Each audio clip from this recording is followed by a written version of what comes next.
마태복음 14장 22절부터 36절까지 말씀입니다. 찾으셨으면 한 절씩 교독하시고 마지막 절은 함께 봉독하시겠습니다. 예수께서 즉시 제자들을 재촉하사 자기가 무리를 보내는 동안에 배를 타고 앞서 건너편으로 가게 하시고 무리를 보내신 후에 기도하러 따로 산에 올라가시니라. 저물매 거기 혼자 계시더니 배가 이미 육지에서 술이나 떠나서 바람의 거스름으로 물결로 말미암아 고난을 당하더라. 밥사경에 예수께서 바다 위로 걸어서 제자들에게 오시니 제자들이 그가 바다 위로 걸어오심을 보고 놀라 유령이라 하며 무서워하여 소리 지르거늘 예수께서 즉시 이르시되 안심하라 나니 두려워하지 말라. 베드로가 대답하여 이르되 주여 만일 주님이시거든 나를 명하사 물 위로 오라 하소서 하니 오라 하시니 베드로가 배에서 내려 물 위로 걸어서 예수께로 가되 바람을 보고 무서워 빠져가는지라 소리질러 이르되 주여 나를 구원하소서 하니 예수께서 즉시 손을 내밀어 그를 붙잡으시며 이르시되 믿음이 작은 자여 왜 의심하였느냐 하시고 배에 함께 오름에 바람이 그치는지라. 배에 있는 사람들이 예수께 절하며 이르되 진실로 하나님의 아들이로소이다 하더라. 그들이 건너가 게네사렛 땅에 이르니 그곳 사람들이 예수이신 줄을 알고 그 근방에 두루 총치하여 모든 병든 자를 예수께 데리고 와서 함께 읽겠습니다. 다만 예수의 옷자락에라도 손을 대게 하시기를 간구하니 손을 대는 자는 다 나음을 얻으니라. 아멘. 오늘 본문 말씀에서 이 본문 이전에 나왔던 오병이어 사건 이후에 예수님께서는 급히 제자들을 다시 부르시고 그들을 다른 곳으로 보내시는 그 장면을 우리는 목격하게 됩니다. 우리 삶에서 예수님이 늘 우리와 함께 계셔서 늘 기적을 베풀어 주시고 기도에 응답해 주시기를 우리는 간절히 바라지만은 예수님께서는 놀라운 기적을 우리 삶에 행하신 후에 갑자기 풍랑이 몰아치는 장소와 상황으로 인도하시게 되는 것을 우리는 경험하게 됩니다. 계속해서 예수님을 따라다니며 배우게 되는 그분이 누구이신지를 배우게 되는 그 훈련과 그 배움에 계속되는 것을 우리는 경험하게 되는 것이죠. 본문에서 예수님은 의도적으로 제자들과 함께 가시지 않은 그 장면을 우리는 함께 보게 됩니다. 그 이유는 그 제자들을 홀로 내버려 두시고 그들을 시험하시고 그들의 믿음을 시험하기 위함인 것을 우리는 본문을 통해서 알 수가 있습니다. 예수님께서는 제자들을 먼저 배에 태워서 보내신 후에 자신은 홀로 산에 올라가셔서 그곳에서 기도하셨습니다. 예수님은 무엇을 위해서 기도하셨던 것일까요? 그것은 우리는 본문을 통해서 풍랑 가운데 고생하고 있는 제자들을 위해서 그들을 위해 중보 기도하셨음을 우리는 추측할 수가 있습니다. 그리고 그 기도는 풍랑이 멈추기 위함인 것이 아니라 그 제자들의 믿음을 위한 것임을 우리는 이어지는 구절을 통해서 알 수가 있습니다. 우리가 삶에서 믿음을 포기하지 않을 수 있고 풍랑 가운데서도 예수님을 붙잡을 수 있는 궁극적인 이유는 예수님의 그 기도 때문이라는 사실을 우리가 믿기를 원합니다. 지금도 예수님은 우리가 풍랑 한가운데 있는 그 장소에서도 예수님은 우리를 위해서 우리가 믿음에서 실족하지 않기를 위해서 우리를 위해서 중보하고 계십니다. 예수님은 베드로에게 이렇게 말씀하시죠. 누가복음 22장 31절에서 32절 말씀에 시몬아 시몬아 보라 사탄이 너를 밀가부르듯 하려고 요구하였으나 그러나 내가 너를 위하여 내 믿음이 떨어지지 않기를 기도하였노니 너는 돌이킨 후에 내 형제를 굳게 하라. 사단은 늘 우리를 공격하죠. 그때 예수님은 사단의 공격이 사라지는 것을 구하시는 것이 아니라 우리 믿음을 위해서 예수님은 기도하십니다. 이어지는 구절에서 바람이 거세게 불고 성난 파도가 불게 되어서 제자들이 고난을 당하게 되는 그 모습을 우리는 보게 됩니다. 그리고 그때 예수님께서는 밤 사경에 제자들을 찾아오시죠. 밤 사경이라는 것은 요즘 시간으로 말하자면 새벽 3시와 아침 6시 사이인 가장 어두운 때라는 사실을 우리는 알아야만 합니다.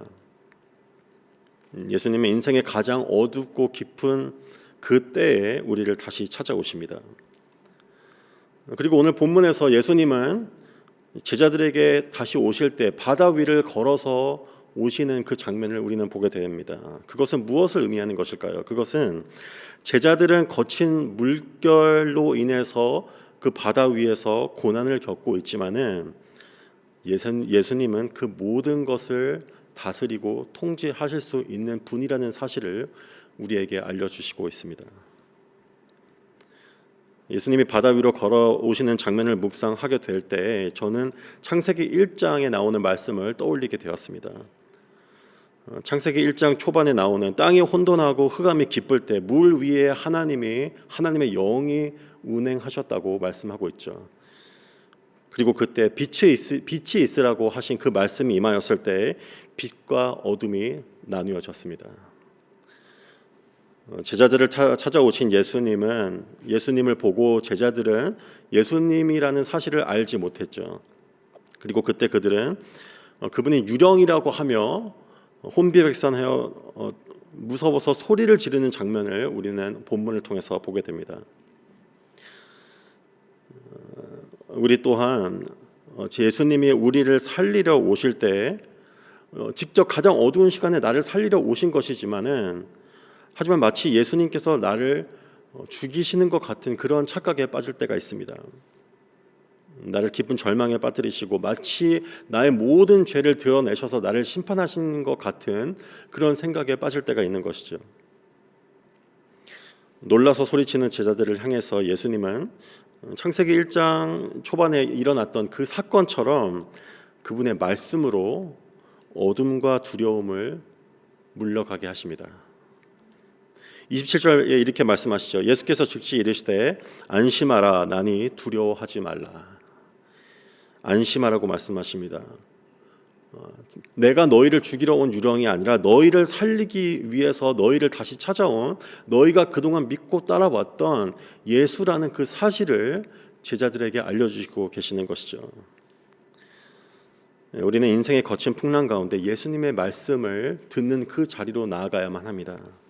나의 삶의 주인이 되신 그 예수님께서 나와 지금도 함께 하신다는 그 사실, 그것을 깨달을 수 있을 때, 그분의 그 음성을 들을 수 있을 때 우리는 두려움에서 벗어날 수 있게 되는 것입니다. 베드로는 예수님의 얼굴을 분명히 볼 수 없었지만은 그분의 음성을 듣고 이분이 예수님이구나라는 그 사실, 그 믿음을 가져볼 수 있었습니다. 그리고 예수님에게 이렇게 도전하죠. 베드로가 28절 말씀입니다. 베드로가 대답하여 이르되 주여 만일 주님이시거든 나를 명하사 물 위로 오라 하소서 하니 그의 대답에 예수님은 오라고 말씀하십니다. 나에게 오라고 말씀하시죠. 그러자 그는 예수님의 그 말씀을 붙잡고 바로 순종의 걸음으로 나아가게 됩니다. 하지만 몇 걸음 되지 않아서 그는 곧장 바람을 보게 되고 그 바람을 보게 되자 두려워하고 물에 빠져가기 시작합니다. 그리고 소리 지르며 주여 나를 구원하소서라고 외치기 시작하죠.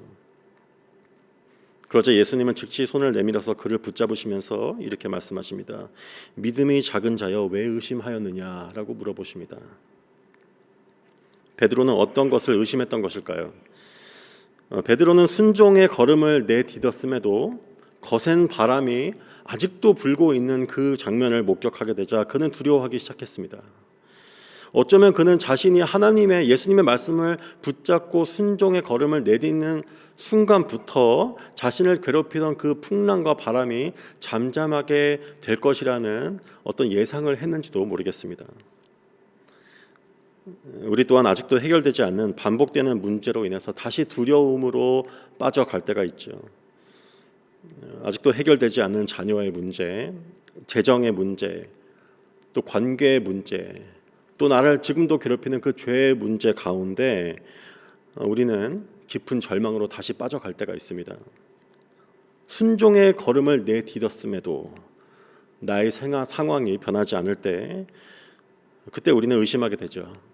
예수님의 능력을 의심하게 되고 그분의 신실하심과 그분의 선하심을 의심하게 됩니다.